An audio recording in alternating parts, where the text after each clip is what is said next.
The wedding invitation that wasn't meant for me. Subscribe and tell me in the comments what you would do if you were in my shoes.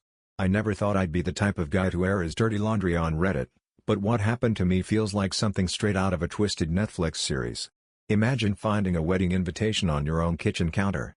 Now, that wouldn't be strange, except the groom's name was my husband's, and the bride wasn't me. I froze. My stomach twisted so violently that I nearly dropped the envelope. My husband, Mark, had been acting a little distant lately, but I chalked it up to work stress. He always had an excuse: late meetings, sudden business trips, client dinners that went way too long. I trusted him. I believed every word because that's what you're supposed to do in a marriage, right? But this invitation shattered everything. It wasn't addressed to me. It was for someone named Natalie, with our home address neatly typed underneath. At first, I thought it had to be some mix-up. But then I noticed the embossed lettering: "You are cordially invited to the wedding of Mark Johnson and Natalie Hayes." That's when my vision blurred. My hands shook so badly I could hardly hold the thick, expensive cardstock. My husband was engaged to someone else, while still married to me. I heard the sound of keys in the front door. Mark was home. I didn't even have time to hide the invitation before he walked in. And that's when the lies began to unravel. When Mark saw the invitation in my hand, his face went pale. He froze in the doorway like a deer caught in headlights. For a second, I thought he might faint. Instead, he plastered on the fakest smile I'd ever seen and said, "Oh, that must be a mistake. Probably just a misprint or something." A misprint? My chest burned with rage. "Mark," I said, my voice shaking, "this isn't a typo. This is a wedding invitation. With your name on it." He stammered, searching for words, and finally muttered something about extra prints and mix-ups at the printer. But I wasn't buying it. I set the card on the table and crossed my arms. "So who's Natalie?" That's when his jaw tightened. He mumbled, "No one. Just a friend from work." A friend? People don't just marry their friends. My hands were sweating, my pulse racing. I had 1,000 questions, but none of them made it out. Instead, I just stared at him, waiting. He wouldn't meet my eyes. He grabbed the invitation, shoved it in his bag, and muttered something about clearing it up. Then he stormed off to take a shower like nothing had happened. I sat there in silence, trembling. My heart told me this wasn't a mistake. Something darker was hiding beneath the surface. But I didn't know then just how far Mark's lies really went, or how much worse it was going to get. That night, while Mark slept beside me like nothing was wrong, I couldn't close my eyes. My thoughts spun in circles, replaying every late meeting, every suspicious text message he brushed off as work. At 3 a.m., I couldn't take it anymore. I slipped out of bed and grabbed his laptop from his office. My hands shook as I typed in his password. I almost prayed I wouldn't find anything, that maybe I was paranoid. But the truth was uglier than anything I imagined. There it was, an entire email thread with Natalie Hayes. They weren't just engaged, they'd been planning a wedding for months. Venue bookings, caterers, even honeymoon reservations to Greece. My chest tightened when I read the words, "I can't wait to finally start our lives together without all the secrets." Without all the secrets. It hit me like a knife. He had been building an entire new life while still sleeping in our bed, eating at our table, wearing the wedding ring I gave him. The final straw? An email from last week: "I'll tell her soon. I promise. The divorce papers are just about ready." Divorce papers? My world tilted. I wasn't just being betrayed, I was being replaced. And yet, I hadn't seen anything yet. The next morning, I confronted him. I shoved the laptop across the table and said, "Explain this." His face strained of color. He looked at the emails, then at me, then back at the screen. For a moment, I thought he might try to deny it. Instead, he sighed, sat down, and said, "I didn't want you to find out this way." Find out what way? That my husband was secretly planning a wedding with another woman while still legally married to me? He rubbed his forehead, like he was the victim here. "Look, I was going to tell you. I just didn't know how. Natalie doesn't even know I'm still married. She thinks the divorce is already done." My jaw dropped. "So you're lying to both of us?" He had the audacity to look defensive. "I didn't plan for this to happen. I fell in love with her. I didn't mean to hurt you." Didn't mean to hurt me? He was engaged to someone else. He was planning to walk down an aisle with another woman while still bound to me. I felt like I couldn't breathe. My whole world was collapsing, but some twisted part of me wanted to know just how deep his lies went. And that's when I decided to dig even deeper. I hired a private investigator. Some people might think that's extreme, but I needed answers, real answers. Mark had proven he'd only give me half-truths. I couldn't trust a single word from his mouth. Within a week, the pie delivered a bombshell. Mark wasn't just planning a second wedding. He already had a secret apartment downtown. That's where he stayed on his business trips. He wasn't traveling, he was playing house with Natalie. Photos showed him cooking dinner with her, walking her dog, even carrying groceries. He looked like a man already living a double life. But the most disturbing detail? In one picture, there was a little girl, maybe 6 years old, clutching Mark's hand. The pie confirmed she was Natalie's daughter. And from the way Mark looked at her, the way she clung to him, I realized something terrifying. He wasn't just leaving me for Natalie. He was replacing our marriage with a ready-made family. My stomach churned. Was I that disposable to him? I couldn't sit by and let him erase me. I needed a plan. But nothing could have prepared me for the next twist. Natalie didn't know a thing. I decided to contact Natalie directly. It wasn't out of kindness, it was strategy. If Mark was lying to both of us, she deserved to know the truth. Maybe together, we could burn down his web of lies. I sent her a carefully worded message. "Hi Natalie, I think we need to talk. It's about Mark." To my surprise, she agreed to meet. We chose a quiet cafe downtown, neutral ground. When she walked in, I was shocked. She wasn't the villain I imagined.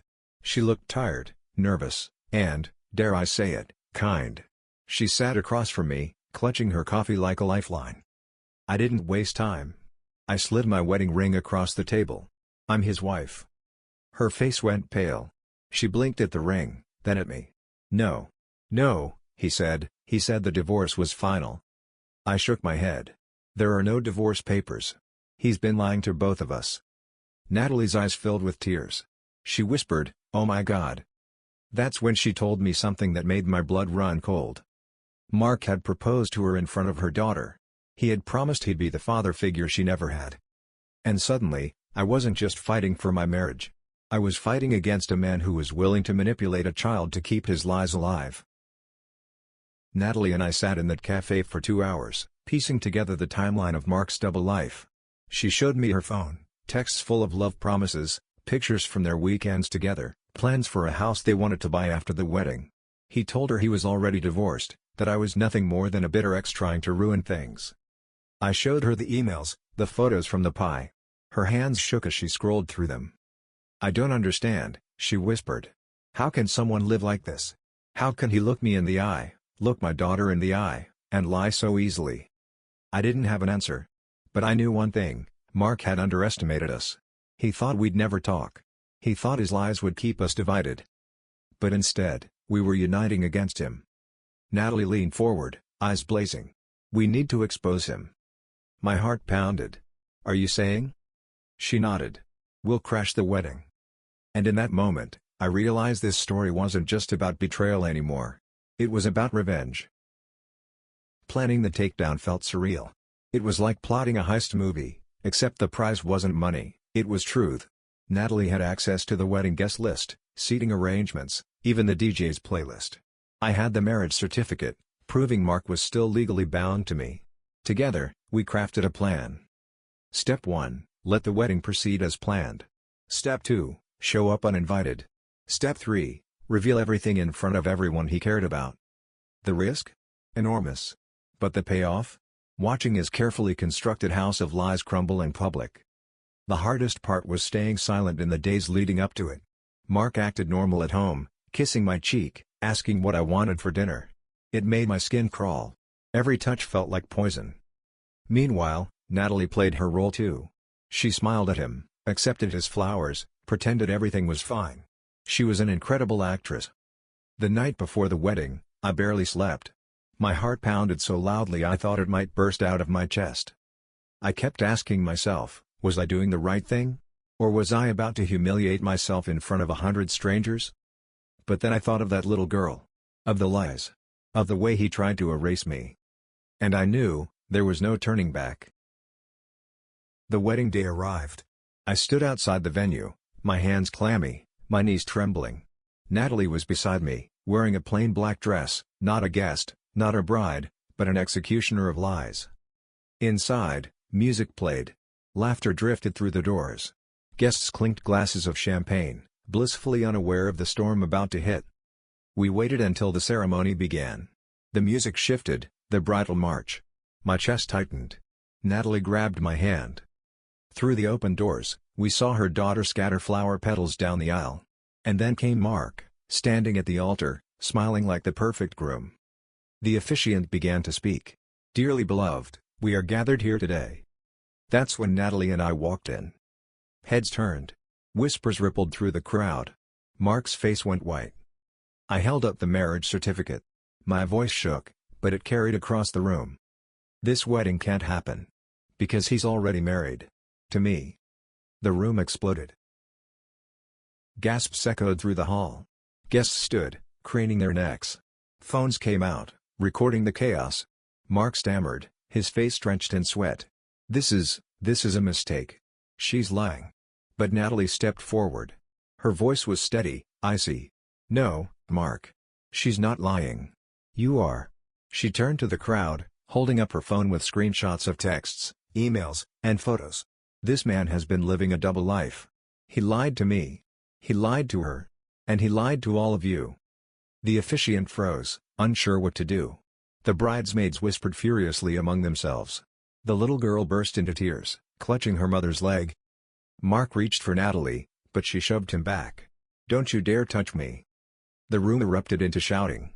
Guests demanded answers. Some stormed out. Others stayed, their phones capturing every second. I stood there, shaking, but strong. For the first time, I wasn't the victim. I was the truth teller. And Mark? He was finally exposed. But what came next? I never could have predicted. The wedding didn't just collapse, it detonated. The venue manager demanded everyone leave immediately. The DJ cut the music mid-song. Guests scattered like startled birds. Mark tried to chase after Natalie, but she locked herself in the bridal suite with her daughter. He turned to me, his face twisted with rage. "You ruined everything." I laughed bitterly. "No, Mark. You did." Security escorted us outside. The parking lot buzzed with chaos, guests shouting, cameras flashing. Word spread like wildfire. Within hours, videos of the wedding crash hit social media. And that's when the fallout began. Mark's company was one of the sponsors of the wedding venue. Their logo was plastered on the event materials. By the next morning, they released a statement distancing themselves from him. Natalie's family cut ties. My family bombarded me with calls, half in shock, half in awe. But the real gut punch? Mark showed up at my door that night, begging for forgiveness. He looked broken, desperate. "Please, we can fix this. I made a mistake." I stared at him, stunned. Did he really think he could crawl back to me after all of this? I didn't let him in. Instead, I stood in the doorway, arms crossed, while he pleaded. "It's not what you think. I got caught up in something I couldn't control. But you're my wife. You're the one I love." I almost laughed. "You love me? You were about to marry another woman while still married to me. You lied to her, to me, to everyone. That's not love, Mark. That's manipulation." He dropped to his knees on the porch, tears streaming down his face. "Please, I'll do anything. I'll end it with her. I'll go to therapy. Just don't leave me." Neighbors peeked out from behind curtains. The man who once looked so powerful, so confident, now looked pathetic. For a moment, I almost felt pity. But then I remembered the emails. The apartment. The child he tried to replace me with. My heart hardened. "We're done, Mark. Get off my porch." He finally left, but not quietly. As he walked away, he muttered something under his breath. And it sent chills down my spine. "You'll regret this," he hissed, just loud enough for me to hear. The words echoed in my head all night. Would he try to ruin me the way he ruined himself? Was I safe? I installed new locks, cameras, even stayed at a friend's house for a while. Part of me wanted to believe it was an empty threat. But another part knew Mark wasn't done causing damage. Sure enough, a week later, I got a call from HR at my job. Someone had sent them an anonymous email claiming I was stealing company funds. Of course, it wasn't true. But the investigation was humiliating. I knew it was him. I could feel it. At that moment, I realized this wasn't just about divorce anymore. This was about survival. So I took the final step. I filed for a restraining order. But even as I signed the papers, I couldn't shake the question. Was I wrong for what I did? The court granted the restraining order. Mark was furious. He bombarded me with texts, voicemails, even letters slipped under my door. But legally, he couldn't come near me anymore. Meanwhile, Natalie and I stayed in touch. She was rebuilding her life too, focusing on her daughter.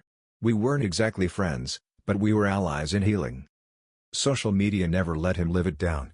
Clips of the ruined wedding went viral, racking up millions of views. Commenters called him the bigamist groom, the two-timing husband, and worse. His reputation was destroyed. And honestly, that was the sweetest revenge. But healing wasn't easy. Some nights I lay awake, wondering how I missed the signs. Wondering if I was foolish for trusting him. Wondering who the real villain was, him for lying, or me for letting it go on so long. Who do you think is the real villain here? It's been 6 months now. The divorce is final. The restraining order is still in place. I moved to a new apartment, a new city, and started fresh. Do I still think about him? Yes. Do I still feel betrayed? Absolutely. But I also feel stronger than I ever thought possible. Natalie and her daughter are doing well. Sometimes we check in, a reminder that even in betrayal, solidarity can be born. As for Mark, last I heard, he moved away. His career never recovered. His reputation? Tarnished forever. I don't regret exposing him. I don't regret crashing that wedding. Because if I hadn't, he would have walked away with everything, his lies intact, his double life secured. Instead, the truth came out. And the truth always wins.